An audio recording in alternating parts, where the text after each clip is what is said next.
Ang intense ng mga kaganapan ngayon sa abot kamay na pangarap sapagkat manginginig sa galit sila Doc Robert at Giselle dahil sa aaminin sa kanila ng ama nilang si Don Pepe. Matapos ngang madala sa ospital si Don Pepe, ay maswerteng makakaligtas ito at dito nga ay ikakagulat ng lahat ang mga ibubunyag niyang katotohanan.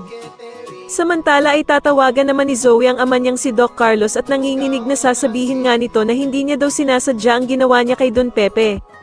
Tatanungin naman ni Doc Carlos si Zoe kung ano ba daw ang ginawa nito kay Don Pepe.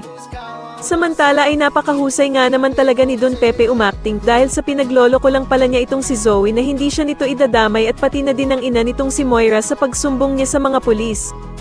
Dahil pagkalabas nga ni Zoe ng kotse dahil sa tinawagan siya ni Moira, ay agad namang tatawagan ni Don Pepe si Giselle para sabihin na kinidnap daw siya nila Moira at Zoe kasama si Balahaja.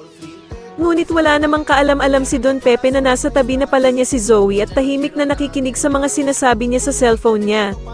At dito nga ay galit na galit si Zoe nang malaman niyang niloloko lang pala siya ng lolo Pepe niya kaya naman ay agad siyang gagawa ng paraan para patahimikin ito. Kaya naman ay galit na galit si Don Pepe nang agawin ni Zoe ang cellphone niya at dito nga ay ipapamukha niya kay Zoe na si Annalyn lamang daw ang tunay nitong apo at siya naman daw ay isa lamang manloloko at hindi siya tunay na tanyag.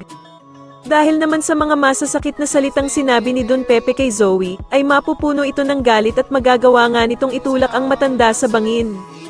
Agad namang mahuhulog si Don Pepe sa bangin at dito nga ay biglang matatauhan si Zoe sa kanyang nagawa kaya naman ay mag-iiyak ito.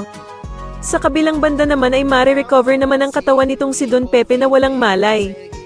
Agad namang makakarating dito si Annalyn at dito nga ay maabutan niya ang lolo Pepe niya na walang malay at sinasakay sa emergency car. Sa tingin niya magawa pa kayang matakasan ni Moira at Zoe ang ginawa nilang kasamaan matapos itong malaman nila Doc Robert at Giselle, mas lalo na nga talagang nagiging exciting ang mga susunod na kaganapan kaya naman ay mas lalo pa nating abangan ang mas lalong gumigandang abot kamay na pangarap. Maraming salamat po sa inyong panonood at sana po ay masubscribe nyo ako. Maraming salamat po.